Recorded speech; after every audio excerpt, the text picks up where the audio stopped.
Here we go. We're going to do some outside stuff here. We got a little bit of this before, but ran out of juice on our camera. So this is heading out back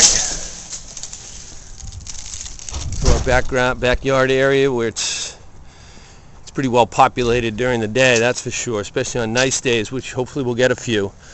But this is our parking lot for staff. Again, I think I showed this, that cars park all the way down to here.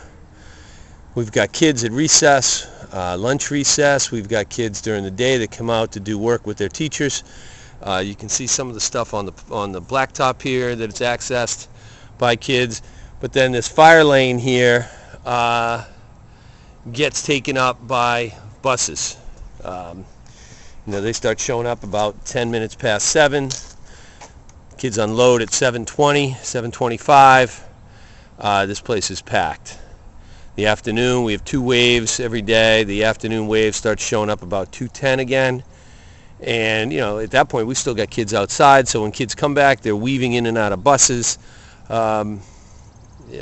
Everybody's got their eyes and ears open, but still, it's not the safest place. So we come around the side of the building here. Got kids who can access some outdoor courts. And what I see here, in my perspective now, after taking your class, Todd, this is a supervision nightmare. I look out the window during recesses and I see teachers. We've got plenty of staff out here most times, but standing here in a group of 2 or 3 teachers, watching kids when this place is packed is, again, I think our ratios are good, but in terms of our how we space people out, and due to our poor sight lines here, it's not the best. So obviously from this vantage point behind that climbing wall, the one right in front of us here, that's got potential hazard written all over it. There are pieces of apparatus behind there that could be used the wrong way where kids could get hurt. That climbing wall, there's a little bit of potential for something to happen, go wrong behind there. And then again, if people aren't watching, kids can get around the side of the building there and do whatever they want. Now, we are fortunate here that we have kids that for the most part follow the directions. We've got staff that are pretty alert and keep an eye on this stuff, but again, anything can happen, as we know. We've read those cases in the law class where who knows what's going on. At the end of this trail here, this paved path, at the edge there by that looks like a little garden bed, you can go down. There's an outdoor classroom. Maybe we'll take a walk down there first. And this is something that we're really happy with here at our school. Teachers take advantage of it. We're able to do some whole grade stuff if need be. It fits a whole grade, which is nice for a presentation, but again, obviously weather dependent. Here we've got a structure that was created by some 5th grade teachers. It was a sweat lodge. We've got a little fire ring over here that they also accessed. But this is a great spot for a whole class activity. But, as I start to look back at the school and walk down the stairs, if any kids came down here and they were not supervised correctly or did not know, how quickly they are out of the sight lines of anybody on recess duty. Even, from the building, you can't even see. We just lost any sight line to the building. So this is a potential hazardous area. Again, our kids do a good job. They know they're not supposed to be down here, but we know what can happen. Here's a trail that leads off into the woods. It adjoins the high school property. It's a great outdoor natural area. A lot of teachers access this with students. The only problem with this is that it's town-owned. It was deeded by a family to the town, so anybody can be in here. Anybody can walk this trail, and at any point in the day, if someone wanted to get on this trail, it comes out at a road. But you can see how beautiful it is in here. A lot of good science stuff, a lot of good quiet spaces to write and to observe.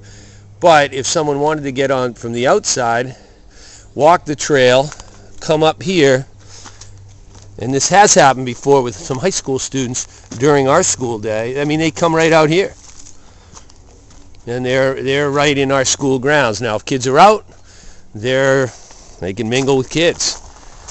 You know, they walk up these stairs, and all of a sudden, we've got 160 kids at recess. You know, they're right in the middle of it all. So it's potentially, you know, it could be a dangerous situation. I have seen people come out of those woods there and walk along this way, down around the hill, around the front, you know, the back of the building there, and then up to the road. Understandably, it's a connection, it's a cut through, but you know, it is right on our property. They walk right through, so yeah, it's a tricky situation. Here's our swing. Of course, it's very nice when 8 kids are sitting on it quietly, but just take a step back here, you can see the potential hazards. No 8 kids I know want to sit on it quietly. They want to stand on the back, they want to push it, they want to rack it, they want to, you know, make the thing swing as hard as they can. You can see between the tires here, kids are back here. We tell kids they can't push, but they do. And it gets pretty dicey back here, so we got to keep an eye on this area. You know, this is the playground, so there's not a lot of stuff here. 5th and 6th graders, you know, frequent it the most. If you build it, they will come. I don't know. If we had a big playground, would more kids access it and use it? Again, in my mind, sometimes less is more. But I feel bad for some of those kids who want to play things. You know, there's obviously some monkey bars there they can spin around on. We did have a girl sitting on top of the tallest one day. This is years ago. Fell off, broke her arm. Kids, like, you know, of course, want to push the envelope. They climb to the top. They sit on the roof of the climbing walls. This tire and the far tire there were the outer markings of the zip line that I mentioned earlier in one of our papers or one of our projects. The ultimate attractive nuisance, and I'll never forget that term. And if you look over there through the playground, not sure how to, I think I can focus it in. Oh, here we go. Laying on the ground there are 2 of the posts taken out of the ground to you know, be put off to the side. Now, they're still a little dangerous there if kids wanted to get to them, climb on them, but for the most part they're out of the way, and that attractive nuisance that was here is now hopefully won't be anymore. You can see we have a balance beam type thing here. We had to get that fixed this year. One of the chains on the end broke. I think a new piece of wood's been put here. Here's our monkey rings, or I don't know what you call them. It's supposed to have seven rings and chains. Obviously, we're down to 3. Not getting much of a workout here with just 3, but you know, kids like it. They'll hang from them. We've got these bars here that kids run around and play a game called, I think they call it chicken. They run up and down on them, and that's not too bad. And then we have another balance beam here. That's more stationary. So there's not a lot here. Kids get to use it, but you know, there are hazards. Again, if it's not supervised correctly, we've got kids sitting up here or climbing on the roofs or pushing each other over here. You know, it can be a little dangerous. So we try to spread the supervision out. We explain to kids and talk to them frequently about expected behaviors, but we all know that, again, they're going to push it. So that's pretty much our playground area. We have a nice sand volleyball court the kids play a game called Nukem in. That's a great area. Relatively safe. I mean, you know, of course you're going to get your kid rolling his ankle or fell down, hit his head, but you know, for the most part, it's pretty safe. And then a nice field here that kids can get out on. You know, we're well fenced in the field area anyway, so the public doesn't have access that way. But again, like I said, that right there now, the public can get through that trail system. We just got to keep our eyes and ears open. So that's about it to the outside. It's a nice area. Unfortunately, we just got out here.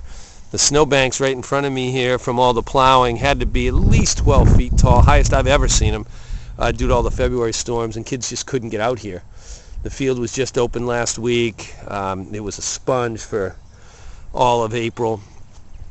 Snow really didn't melt off till probably the end of March into the first week of April. So we're back up, and we got a good area for kids to play in. Nice that we can get PE classes out here, so we relieve some of that pressure off the gym. But at the same time, now I've got PE classes out here, and then I've got 160 kids out at recess at a time too that overlap. And again, it is what it is, but it can be a little frustrating for staff, for kids too. And again, one last shot of our exterior of our building from the backside. I'm hoping, after this class and learning a lot, and really having a different lens what I'm looking through at a building, we can really talk about our new building. And the thought right now would be to keep it on site. The expense and the effort to move it would be price tag on that would be incredible. We really don't have a ton of space in Durham to move it. Lee or Madbury maybe, but again, the cost and the inconvenience, seriously outweigh trying to put a new building on this site. I'm showing out here, the thought right now would be to make a more compact building instead of it being as long and narrow and spread out as this building is, on 2 levels with a little bit of a 3rd floor up there, would be to maybe start a new building out here in the field, make it more square, make it more compact, make it 3 levels, maybe 4 floors, not as spread out, but have maybe each grade would have their own floor with the core, your things that 5th and 6th grade do together in the middle, or 7th and 8th grade do together would be in the middle. You'd have they'd really be separated, and you wouldn't have as much hallway traffic, hallway noise, distraction. Supervision issues would maybe be less. So the hope would be to maybe build it out there and then turn all this area here into field space. Parking that doesn't impact field space. Parking that doesn't influence or impact recess. Isn't a safety issue. And of course, the nice thing would be, and I know this was part of the articles we read too, we could build this building here, hopefully, and we'd be able to continue school in this building until it were done. And then move out of this building into a beautiful new building, which would stand here, and then tear this building down, and it would be a seamless transition where we wouldn't have to move to a high school or have a temporary school put up somewhere. It would just be seamless. So we'll see. Hopefully, my goal is within 3 or 4 years taking another video, and I'll make sure I send it to you with a new building right here. All right.